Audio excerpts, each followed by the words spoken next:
This program contains content that may not be suitable for viewers under the age of 18. Viewer discretion is advised.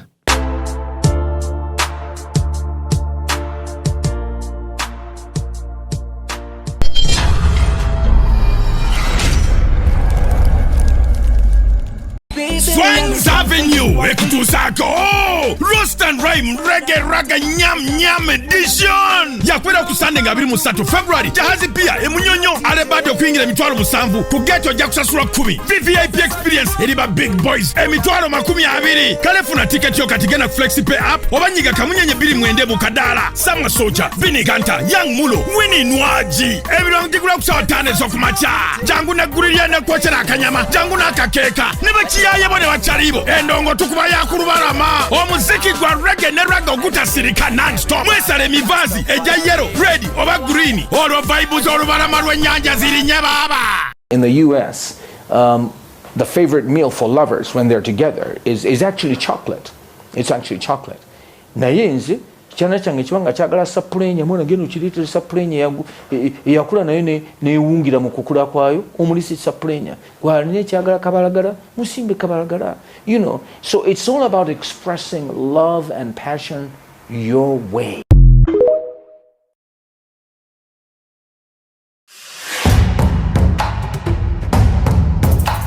I got to learn about the Powerball through the website www.nationallottery.go.ug. I played at Banana Life inside Acacia Mall. I played Powerball tickets worth 5,000, used an option of Quick Pick, and that's how I was able to be the lucky one to win 35 million. I checked my tickets online and I found out that I had winning numbers. The feeling was incredible and full of excitement. I would advise everyone who is 18 and above that whatever you're seeing here exemplifies reality. And I want to take this opportunity to thank Uganda National Lottery and Banana Life for bringing us this opportunity to win millions. Uganda National Lottery. Dream, play, win. Is ordering your stock from China, Turkey and Dubai stressing you so much? Is it taking you months and months for you to get your stock? Just 1, 2, 3 and tread like a boss you are. 1. Talk to Iran Global Logistics on 0740 152 331. 2. Let us know whether it's sourcing or sending money to a supplier that you would want. 3. Enjoy our unmatched customer service. Trade like a boss with Ryan Global Logistics. Find us at Nabugabo Street, BBC Building, room N412. Call us on +256 740 152 331 or +86 180 723 935 15 or +86 132 502 156 85 or visit our website on www.rangloballogistics.biz. Rand Global Air Express Cargo. We move anything, anywhere. Ruzungu kadera zuku tujikole sawa namba ruzungu. Ruzungu tujikole namba kujira kutoka ntoko nimbuzi ni hapo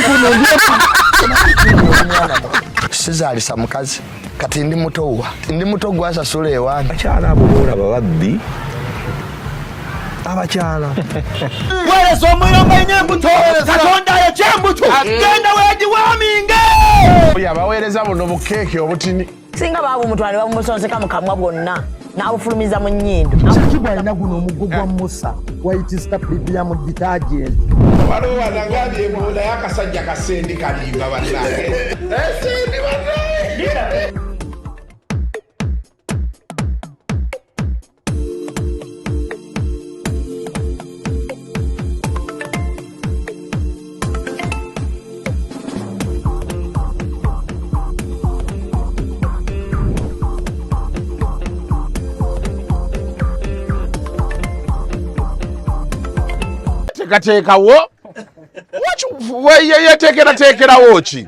So yes, welcome to yet another edition of Kasuku Live.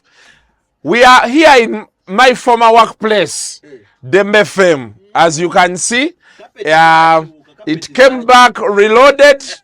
Things are now bigger and better. And yes, so we have Bule. Entebe bazikyuse entebe Jenkins zeyamenya zonna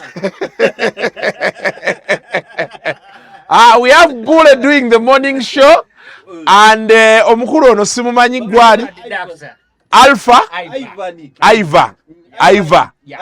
Iva the doctor. So lero tutandikidde wano. It brings back so many sweet memories, but I'm happy okulaba ebintu nga bikyusembe biti waliwo yaddayo nti waki mwakozeseza NRM1 mugamba lekera oleeta emboozi ya NRM1. Yes, so that's how we are going to be rolling. Abaganda bange abali ebyo twakolanga ffenna ebintu byakyo naye emirimu nga tewali. Abasajja bakambwe bagambu FM twagisuula tebaagalira ddala kulabako muntu yenna obbi oba ojji wano.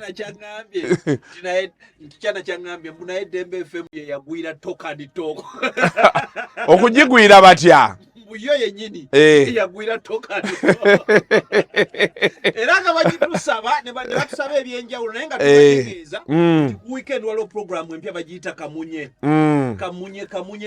Mike zino kamunye oba gye bayita igo kati igo eyo era naye beera mu byansanyusa kubeerako omusajja waffe Andrew Kago abona ezo zonna products za Kasuku basajja ba Kasuku tight nange nze nnyini Winnie success tubeerako wali nga tutematema macha program bagiyita ziwenje ne Ivan the Doctor tulina abaana bano bayina program bagiyita enyanda extra mizannyo kandanda batambulira ebeerako ddi ebeerako buli lunaku musajja wange sula bwayi sula ayinako akapapulake badde manyi tebamukkiriza wadde osembera wano. So but anyway, that's what's up. For me, I'm going to KFM. Genda kuba njogera luzungu. I'm here to make sure you guys bintu y'Oluganda kati nabirekedde Bule. I can't be kuba mu Luganda 24/7. You get it? So right now, my guy, let's hit our side. Nti mubakomyewo naye temukomyawo Kagato ne ngamba baana Kagato yabakola ki nga tetulina kojja jangu tugende tuleke Bule ne banne bakole. Okay, so that is like what's up and that's what's happening. Jenny tugenda kusumbuwamu ojja tuwaayo eddakiika emu bbiri. So that is Dembe FM. Awantu awo we nali nkolera. Dembe FM has a very special place in my heart kubanga Dembe FM ye yansambira akajji mwenna okusobola okundaba nali nkola ku Red Pepper eyo nga mpandiika buwandiisi 3am ngenze mu Kamunye mpandiise ebiyita ekiro nakolerako Onion kwegamba reshuffle nga bezaabeeranga naye actually there are two places I'm always grateful to. That is Start TV nakolayo yensambira akajji Joel Isabiriye kwe yandaba nampita okutandika ku Dembe FM. Tuba twakolayo omwaka gumu Agakani n'atugula ne tujja wano. That is 20 I think one twajja 2011 nga gwako 2012. I think it was no 2012 yali 2012 if I'm not mistaken. So from 2012 to 2022 we twava one. I think it was 2022 2023 around 10 or 11 years I was with Dembe FM. So I really have no bad words for Dembe FM, but time has to come and we all move on netugenda ku kintu ekiddako, and that is what we are on to now. The biggest story happening in the country before of course I move to KFM story etambula kati eriwo ya Dr. Kizabesigye. Dr. Kizabesigye ali eyo twasemyeyo okuwulira ekiro nga bagamba nti yadde agenze ku kiliniki emu ebugolobyawo. Actually NTV ina story eyo, we have a courtesy video. NTV ina story eyo nga bagamba nti yadde agenze mu ddwaliro omujjanjaba naye leero mpulidde ku mawulire ga KFM ng'ate omugezi bagamba omugezi w'amakomera yabyegaanye oba yagambye yazzeeyo. I'm not so sure around there, but Besigye is on hunger strike okuva bakitatya Supreme Court we yasalawo nti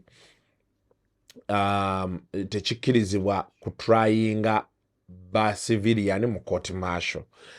Of course, naddala abantu abali ku Twitter, a lot is going on mu ggwanga lyaffe. Account ya General Muhoozi tweeting ebintu ebitiisa, ebintu ebyallo bekibanga yatweetinga gye tulaga Wakambwe kuba yagambye wiiki eno ajjira bannopu account bwe yagambye. I think last time yagamba nti okujjako ng'asayininze off ne initials ze si yabeera anyway biwanvu biri awo. But Dr. Besigye embeera yeeyo bagambye nti abasawo be bagenza otuukayo nga mbeera si nnungi ne bamuddusa mu ddwaliro. Awo bagambye ku Village Mall, we bagambye Village Mall, Acacia Mall, I don't know, something like that. Bugolobi, yeah, Bugolobi. Shitega bagambye the clinic. Bena simanye na ulide nabadde mbiwulira. But we have this piece from NTV gye twagala okuwa osooka ogirabe, then we move on to the next big story. Is the latest that we need to know right now?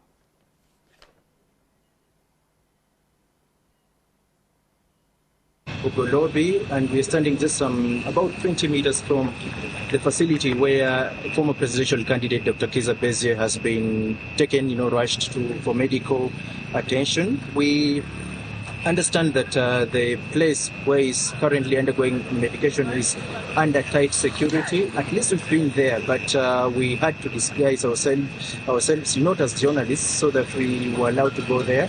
And we were lucky enough because the sister of the wife to Dr. Kizza Besigye, that is Winnie walked in some few minutes ago, and we went together with her up to the facility where Dr. Kizza Besigye is being attended to. But we were not allowed to enter inside because of tight security. We had to wait for her to come back. But what she told us is that she was not as well allowed to, access Dr. Kizza Besigye, but what she was told is that he's not in good situation. The situation is bad, but not alarming. Just trying to quote her what she told us. Besigye's situation is bad, but not alarming, and she was not allowed, of course, to enter. When I asked her why she was not allowed to enter, given that she is a close person to Dr. Kizza Besigye, she told me that was informed that she couldn't go there because they didn't want to make the whole situation to be sort of alarming and dramatize it. But for the status, for context, Dr. Kizza Besigye, of course, has been sort of unwell since he last appeared in public. He was seen in public, of course, on Friday when he had appeared at Buganda Road, of course, facing charges of inciting violence way back in 2022, and the picture of him that day got the public so concerned because the Besigye that we've known for a long time was a different one. And we understand that he's been on hunger strike. His lawyers were able to tell us much earlier on that why he decided to go into hunger strike is because he is shocked, he's worried, he's so concerned that he's still being kept in prison facility, to be specific, Luzira prison, even after the Supreme Court ruled that all cases involving civilians must be transferred to the civilian courts. That was on 31st of January this year. And again, for context, why Besigye is in prison is that he has been facing charges related to national security, unlawful possession of firearms and ammunition, and another charge that was added to the charge of treasury. He's been before the court-martial until when the Supreme Court ruled that trial of civilians in the court, in army courts, must stop immediately. And he has been on hunger strike again, just like I said, because he's wondering why he's still being kept in prison for that matter, even when court has already ruled that him and other civilians who are facing the court-martial or military courts in general should be transferred to the civilian courts. And probably that explains the condition, this health condition, the kind of health that is in right now. We are yet to get official communication from prison authorities, and yes, we await to see what happens next. As for now, we still come here to just try as much as possible to observe everything, but the security is tight. We've seen prison authorities with guns, but we're just trying to ensure that we gather as much information as we can so we can ably inform you in our subsequent. So, ogirabye.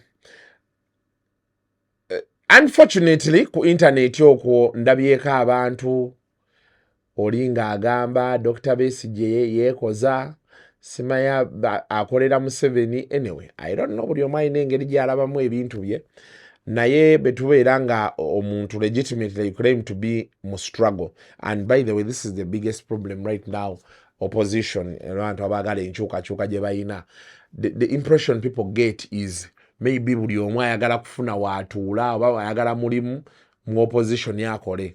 Because a time like now, you'd be expecting people kubeera nti uniting wamu, raising amaloboozi okulaba nti, you know, for the common good. There's so many questions now coming up about why the opposition can't unite after all these years. You know, it is the same person buli omu gwagezaako okujjawo, naye it has proven insufficient buli omu bajjira ku battlefront yeyiye.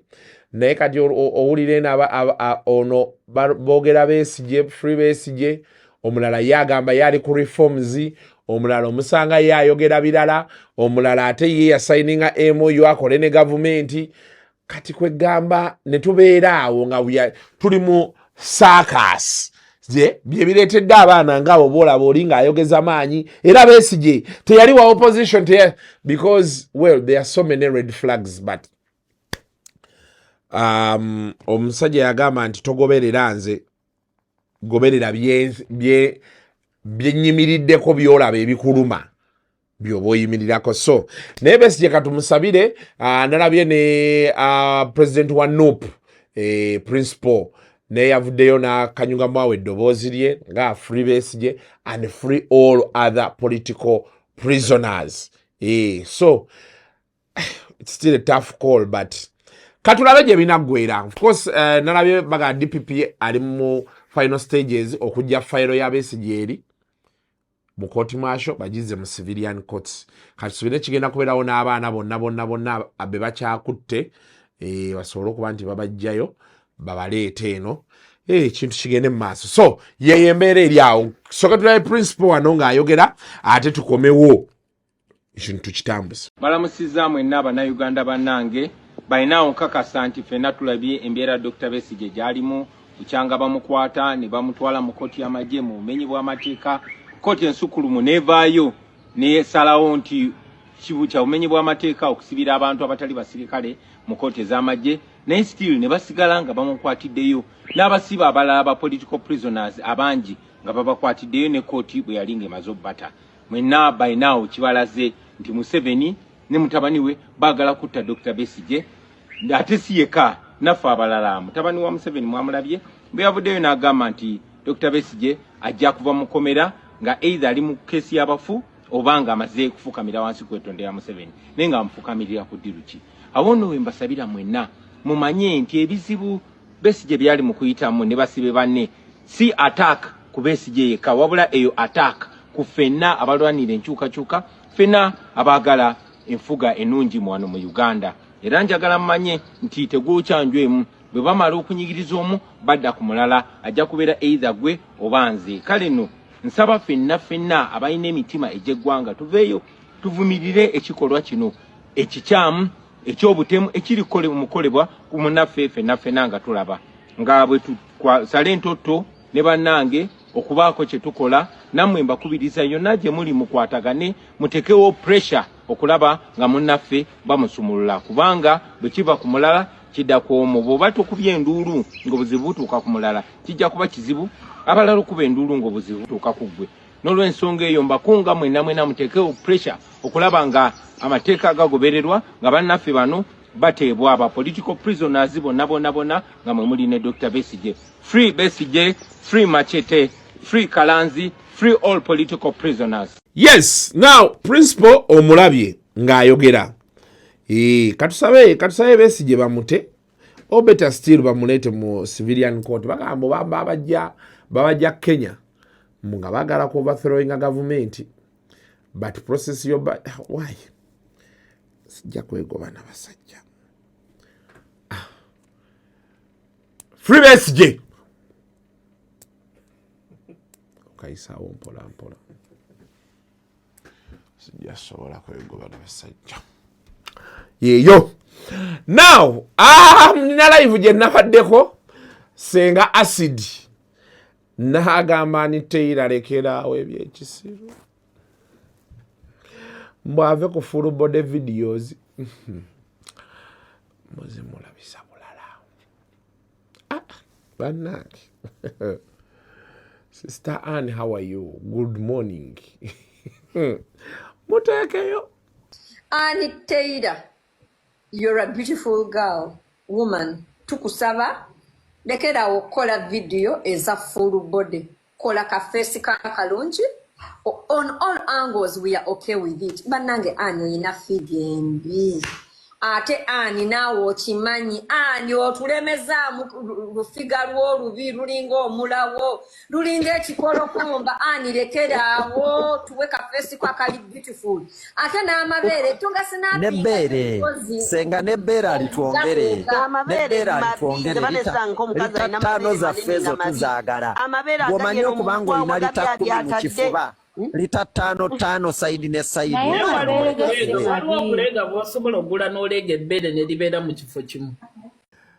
so my blazer byebyo omulabye nga bamugambako Twitter yakutaka I mean TikTok yazemu ba Europe America owo mudungo takyayina wasiza takyayinawo wasirizaako ddala naye yes embeera esigala egenda mu maaso so nga nenaba kuyingira munda wali nalabye akantu waliwo kasikiti Zalike yakoze ne bbaawe of course kadde kakusaaga naye ka highlighting ebintu bingi abasajja mukole ssente walabako Kibaki be yayita mukyala we be yajja n'agamba president omulamba yita press conference n'agiyita n'abagamba bakakase nti nze kagwoyina teri mulala bwe wabaayo omulala aveeyo ayimuke kati mukyala wa Kibaki bagamba yalumbako ne newsroom nga wola ready paper bino byetwawandikanga mbu gundi mutyaba alina omukazi omulala mune yeesitula nagguka n'akwata ripoota amatayi empine zimuyitamu uliriza nnono kati nene waffe Zali omusajja yeetonze kabadde kasikiti naye mbu yeetonze muzali yaloosa omusajja amugasseeko omukazi omulala najja ne yeetonda Shakib. It is nice to see. I think bw'olaba ebintu kati nga bwe biri mu relationship ya Zari ne Shakib, I think eventually after, you know, sometimes wabeerawo ebintu ebibaawo. Me I want to believe kali ka rift akaaliwo kaali ka Netflix really tekaaliyo nti kali awo naye oluusi ebintu bwe bibaawo you'll hear voices okitegeera wabaawo obuyitaayitamu naffe eno musajja akuvuba akasiko ogira olubuto ye washogendako mu gym kati ogwo okyayinamu ne kumaanyi g'ekisajja biki kongenolanga omukyala agamba naye nawe boogera ebintu kati ebintu byamaanyi g'ekisajja byonna aleese byali musajja osobola okwekubira rawundi y'ekitundu kya rawundi nomanya nti mukyala ekitegeeza alina you know so wabeerawo ebintu ebijja nobaako kyokola ki bw'otunira relationship yaabwe kati ennaku zo bye tulabako. I think eventually Shakib made his voice heard n'abaako be yalayinga down nti mukwano wadde oli w'amaanyi otya naye kino ndowooza ne kino tukireke ne kiri. You can see nti kati Zari doesn't look bossy over the guy ene mululinga omulaba alinga muyisayisamu nga kadoogo body language oluusi binza okaka byalide naye nga body language okitegeera naye kati olaba nti there are two people who are not two people who look to be in love No. There are two people who are genuinely in love. Olaba anti ne control with body language olanga Shakib somehow. He feels like he looks like he's in control. Yeah, so into a movie from what we see. Yeah. So at least Nola ne jokes awe katizidi a bit, you know, she toned down a bit. She's now taking the woman role in the relationship, much as she has the more money. Yes. So byebyo no banange video eyo njagala gibalekera mugirabe. I'm going now to KFM. I'm going to be speaking English. Yeah, DMFM nagirekera oluganda lwayo until further notice. So for now I'm going to be speaking English. Yeah, then I can see what really happens next. Nina story ya Winnie Nwagi ne Swangs Avenue. Nina story ya Zuena ne Bebe. Then nina story ya Kansiime. It seems it's tears on my pillow. Baby, for long you are my love. So go to wake up video.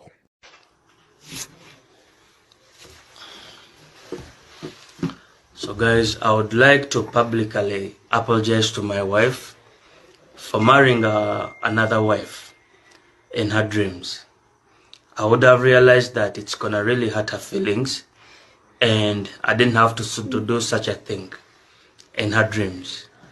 And also I would like to apologize to my wife about yesterday when I called her and asked her if she wants anything while on my way back home, and she said she doesn't want anything. I would have realized that even though she said she doesn't want anything, let me get her something on the way. So I'm really sorry, my love. You're forgiven.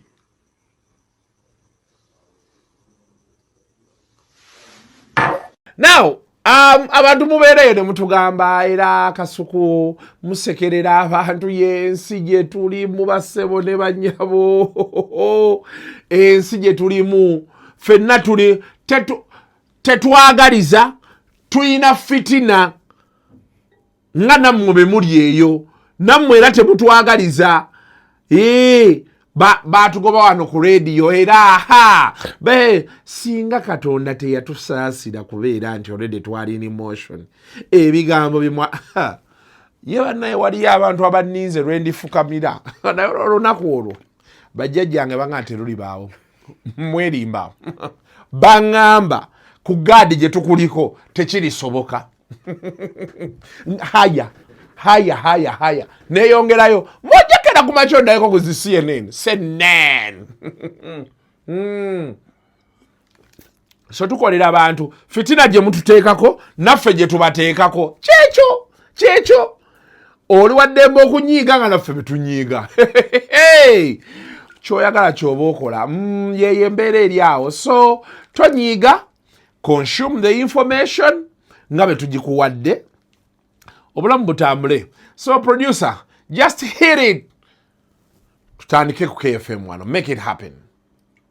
Ensonga z'ettaka ensangi zino zafuuka nzibu okwewala katembo yo yenna. Duka mu Honest Estate Developers ofune ettaka eritaliiko ndooliito. Baguddewo estate zaabwe empya omuli Gayaza Kiwenda Phase 5, Mabombwe Phase 6 ne 7 ne Gobero Nampunge. Songa ne mu estate zaabwe enkadde poloti esigaddeyo ntono ddala. Hoima Road, Nganansa na Bujuuko, Namusera Bugembe, Namusera Phase 3, Kachiri Mwera, Kachiri Magogo, Gobero Muguruka Phase 1 and 2, Wakiso Kasengejje ne Kachiri Simba Mannyo. Ku Lwentebe balina Nakawuka 0 Phase 4 ne Salutaba Expressway, ate Namugongo Sonde ne Namugongo Misindye. Amazzi n'amasanyalaze weegali bw'ogula kyapa ku mmeeza tuzimba n'okutunda amayumba agawedde. Honest Estate Developers tusange ku Martin Road mu Kampala okumpi ne roundabout ya Aga Khan ku Mankeshwa Building. Isimu noti 772 57 28 73 oba noti 7 57 28 73. 33 KFM, better information and the best music. 20 minutes on to 23 minutes on to 10 o'clock. Welcome to the last half of this hour. You're listening to the Mighty Breakfast. It is a Monday, so you know, as always, we have Baby Kuku joining us, and fresh from the Valentine weekend, looking really, really good. Yep. I don't know what you've been doing. I don't know if you've been working out or something. I don't know. Do I really look that good? The picture you're painting, Pfizer? Absolutely, you look really, really good. And I told you, like, when you got in today, that I love the shirt, like. I got there's a new guy I found in along Bogoto Ntinda Road. He's actually my hobby, and he has these nice shirts. By the way, when I meet my hobbies, that's my edda. Well, they are very serious people. People are looking for money now. So when we meet, we'll be talking about how is business, Kasuku, and by the most of them tell me, so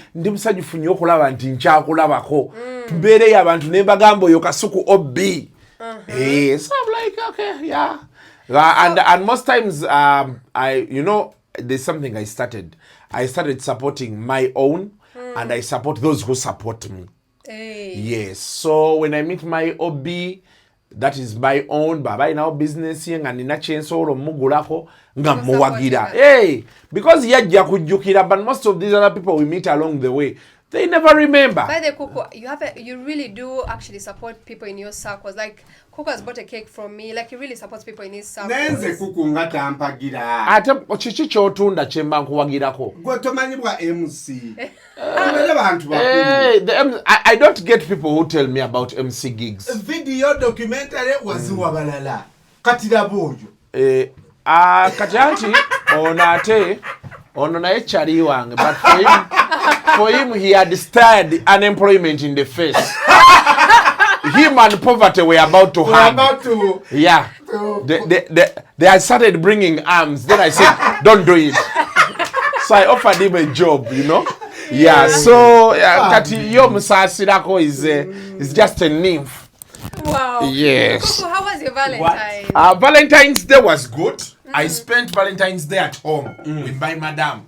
Yeah, she told me like there's too much drama going around and everything. So Valentine ya mchala.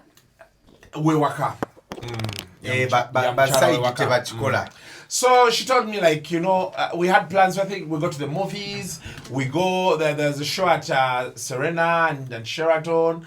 And she told me like, what do you think we should do? So we had zeroed on the movies. Yeah. Then she was like, but just buy me a bottle of wine.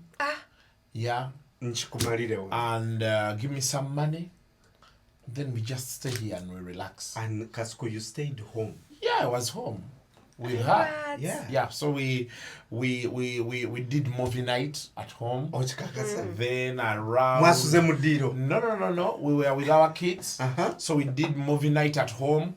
Then around midnight after the last movie, we made sure the kids were locked in their bedroom. Come on now. Yes, and then guns roared. Yes. So you asked. You asked what I did. Now I'm telling you what I did. You're holding your head. No, Auntie, take a my blazer. I don't know what the problem is what. Yes. She said what happened. I was home very early. Then we were planning where we go for the shows, blah blah blah. Then she said no, do it here. So we did movie night on movie night. Then bap, guns roared. Yeah. Now, where is the lie? Should I call her? I call her. We'll take your word for it. So, yeah. Oh, you want the details of the guns? No. Was it Sabasaba? You had left recommendations. Yes. So which one did you use? Because she also made that statement. Those things you told Mulonda and Faiz on KFM. There's this one that I liked. Can we? Judging the Then I said no. She became Batwoman.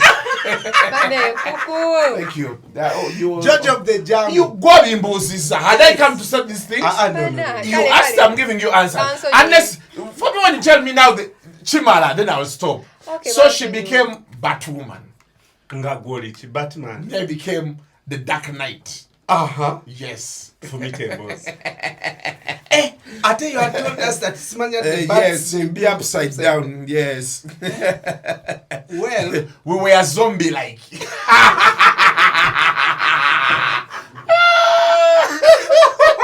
So that's like what's up. Now,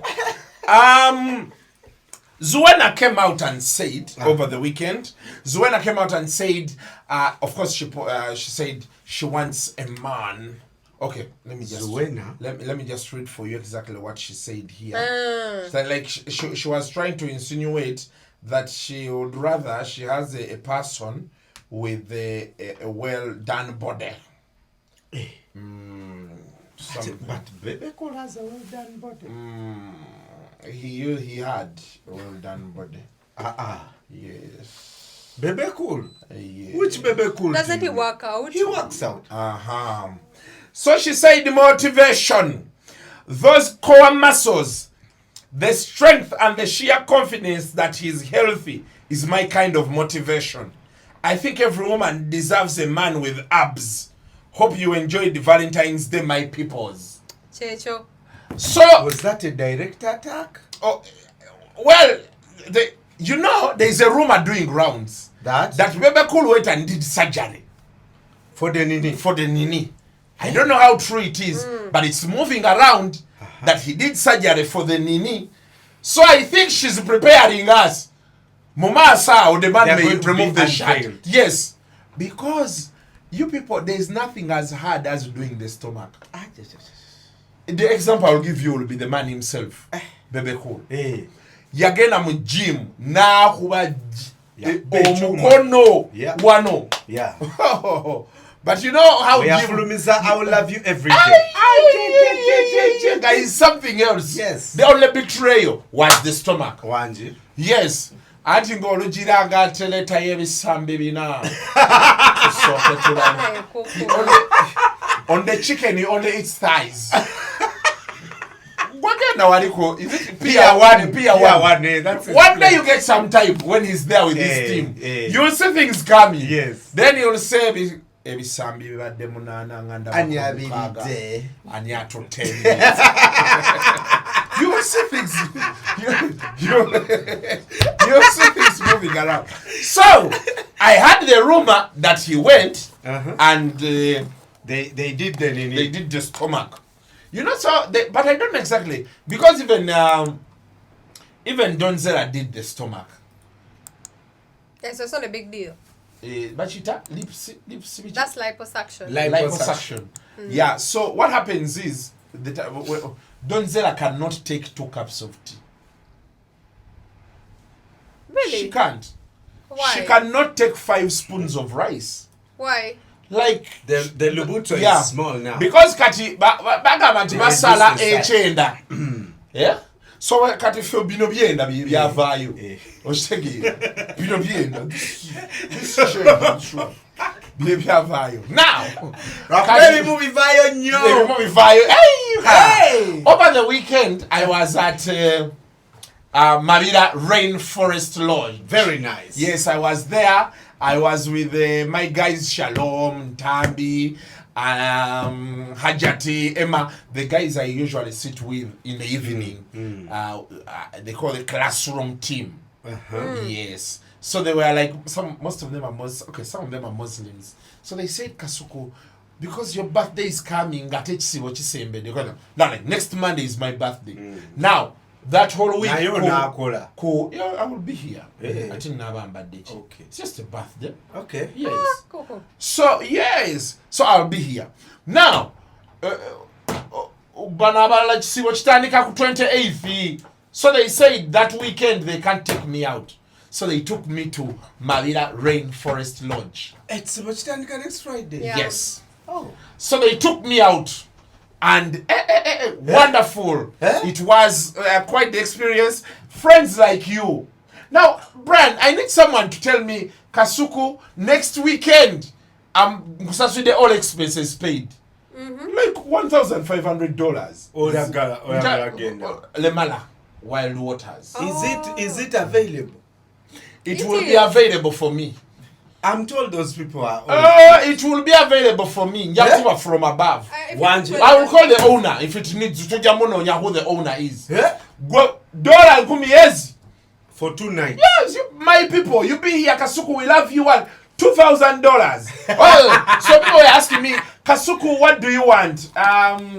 Yeah, I would want that the Kabondi is sour. The sour. The Apple Watch. The Apple Watch, the latest. Yeah. iPhone sagala nsolo gyegulira. Njagala nnyo seminti.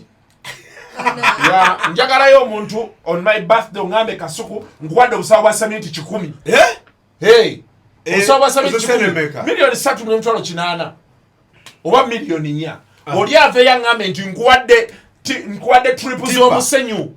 Guno ogw'omusinyi. Ngwadde triple z'omusenyu 5. Biragawa. Hey. Matuga. Nina site gye njagala otandika. Byebyo bye njagala ofuna mu bantu. Bino ebyasima. We love you. Yeah, there are those people, you can give me cake, you can give me a coupon, all expenses paid at the Mestil, at the Sheraton, at the Serena. I know those things, you know. But fundamentally, njagala obusawo bwa seminti 10, njagala triple z'omusenyu 5, nyanja sima 8, njagala bloka 99. 10 ne kalitunsi wa bei sida wengenda mbokozesa mu scaffolding simwagala oli wa wansi toli wa waggulu babera mu scaffolding. Okay, ebyo njabira ebyo misobola kalitunsi musobola njagala kakaba building materials osobola kumpa wheelbarrow noka Kasuku ngwadde wheelbarrow ezi nezikima Kasuku ngwadde amabaati nkube surroundinga ngozima. Nebana abakuma we banasula. Those are the gifts I want. I'm now a grown man. I don't want t-shirts. I don't want boxers. I don't want those are rubbish. I don't want. Then on the 25th, I'll be joining Joe Walker. Yeah. 24th rwatandika sijja bbaawo. Kati ogenda musanga wa. Ngenda musanga Bombo. Tuve Bombo. But that's what every day atambula kilometer meka. Ngana. Jamu wako tano. Sagala mmanyire misana bwatyo. Let's get on now. That's our break song from Ara Star playing for you on 933 KFM. It is a Monday. Cook is still joining us and unpacking everything that's been happening in Celebville. Yeah. So Kansiime. My name is Kansiime. Yeah, I don't know what code she's trying to pass over. But she came out to say, she posted, one day somebody sacrificed so much for will turn around and say they never asked for it. And it will hurt because they will be right. So the caption was, and that day has come for me, but regardless we move. Love must be loved, I am love. Today marks a new era for me, 16th Feb 2025. So she's not so clear about what happened. But some weeks ago, I was with Jenkins. I hosted him on my YouTube channel. And he was telling me Kansiime and the husband are no more. Then she took to Twitter, posted a picture of herself with the kid and, tagged me and Jenkins and was moving the direction of like disproving us. Okay. So I don't know if that is what if it actually happened eventually. Or it had happened, or she's meaning something else. But I've seen her in the gym. She went to the gym, and I've seen she has a concert. She's put up a concert. I really don't. I have no problem with Anne. She's one of those people I think that have used the done well. Me, I appreciate her a lot for using the digital space. She really revolutionized art on the digital space because somehow she became an instant hit on the internet, and she went places. So but we hope they didn't break up. Skylanta, because Anne, your previous boyfriend Ojoko, nze namusangulako ku maziga Ojoko yakabira ku resa ze bukotaawo obuzanga Peter amaziga gennyini nemugamba Ojoko tumugyewo tumututte mu governor that same night. Omusajja nanyu omwenge tumuga waye chichi.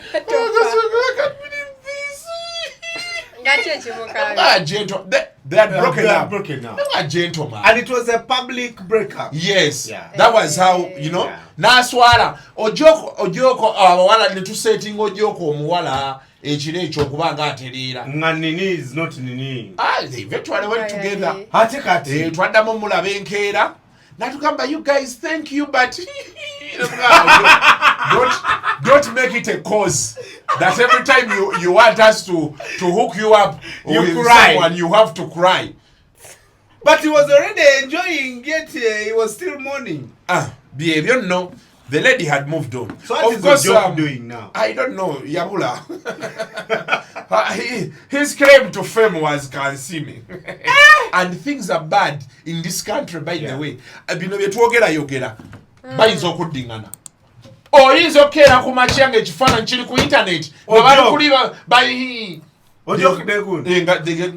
If the breakup is real, you think life is a joke? Hey, we can build things again. Huh? Yes. Because I've never left a jokes team. Yes, that's a fact. To our Team Sky. Kansiime is not like Kansiime. I think I've spoken to her in life like twice or thrice. So I don't even think she has my number. Well, she may be watching me like other people watch me, but we don't actually have a relationship. Yes. So there's no way nalingendo kwesiba ku muntu gwestamanyi. My name is Kansiime. Oneno twaito musangula amaziga. Yes. Now, there's news coming from Swangs. Muswangari. Yes. It is still ishing, but it seems Nwagi and Swangs Avenue are not at ease. Someone said her contract ended. But last week, nali around Swangzao, there's someone I was meeting. Nangamba, because, well, the rumor was Vinka and Chitaka are also having issues. Katingori, Chansaitingira, Agamba, because they had posted their own music on their pages. So this person explained to me that no, they are posting it so that they can reintroduce it. It's a demosicole. Now on their pages, and actually they said the same thing is happening with Juliana's music. I think Swangs is sharing it so that it can, you know, because I think Swangs is her distributor or something. I don't know. But they have a relationship there. So Nangambe Chechabo Chiveko Chireke. Leave it at that. Now for Nwagi, they have issues.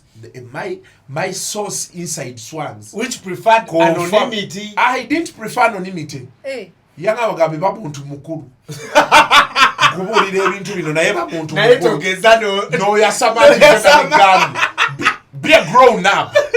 So he told me, I think for him, he says Swangs, I think is tired of her. Of dealing with the so they still have that relationship where they have to conclude some of the bookings they had, or if they want to use her, they have to pay her.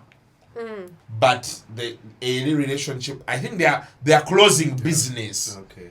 Early relation, because what happened was there's a convention in America. They wanted Nwagi, so some of the people they called Narimu nebaga mogere nori. So they called Swangs. Swangs is not forthcoming. They call Gonza, the manager. The manager is not forthcoming. They are he. Send it to Ziwani. Temuziba watu. Nawai temuziba watu. I said, So the other guys were like, Nwagi tumuleke. So I went to dig deep. So there is something going on there. And things are no longer at ease. I think eventually Nwagi will have to go and do her own solo career. Will she manage? She will manage. You think so? Well, mwapika mkwano gwange Irene took 2 years without releasing a jam after Swangs? Because it's difficult, you guys. It took a while to be honest stabilize. But yeah, it has really taken a while for her. And I think she's such a fantastic performer. And I think it took a real toll on her career. I'm telling you guys. Well, as a Sichipika who reported the speech. So whether she succeeds or you not, are the ones who told her. For me, you can even feel now. What? Now they are telling who? When she filled now they are telling who? You guys were like, it was too much. For me, whatever decision Nwagi takes, my love for Nwagi is there when she's successful. Me and her, we don't have a personal relationship. You know? Yes. So whether she fails or succeeds, me, I only want her when she's successful. Because when she's successful, it's all more and people can relate. Yes. They say, now, if she's not, for doubt, I don't talk about Irene Tari. Did I die? You talked about Irene. When she had the Mokoro. Yes. Yeah, because she made news. Yeah. Now, I don't have a relationship with Irene Tan. So I don't care whether she's eating or not.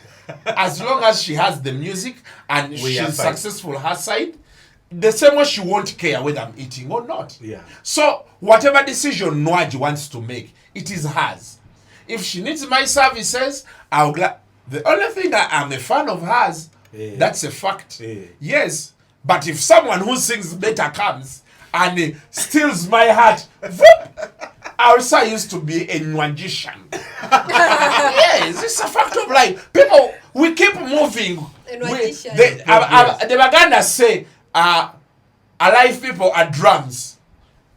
They sound for those who are there. What's that? Bantu balamu ngoma zivugira baliwo. What? Those who are live are drums. They sound for those who are around. So I'm a drum. Then the moment now, the people I used to work with that day, I don't know where they are. I don't. So are you going to work on them? I'm not. I'm not. Yes, I heard you people saying we had the red, but I said I won't take it personal. I'm preparing a hot revenge.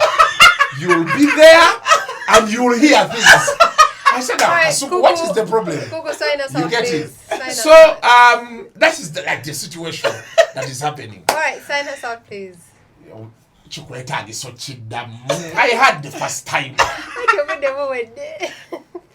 Okay, now you sign it out. Because now she's saying, I had the first time. You know, I had.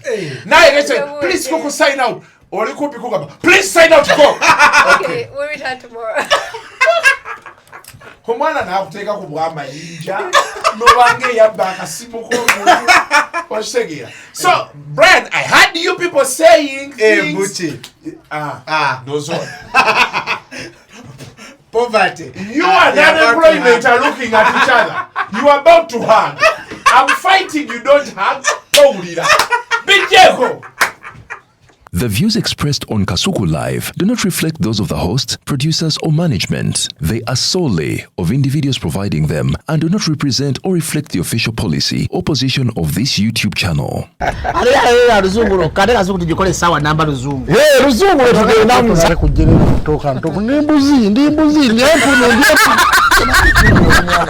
Sizalisa mukazi kati ndi muto gwa sasule ewana akyala abulura bababbi abakyala werezo omuyomba enyembuto katonda yekyembuto genda wegiwaminge yabaweereza buno bukeeke obutini singa babu mutwale bamusonseka mukamwa bwonna n'abufulumiza mu nnyindo akibwa alina guno omuggo gwa musa wayitista biblia mu detergent waliwo wanagambye ebola y'akasajja kasendi kalimba bannange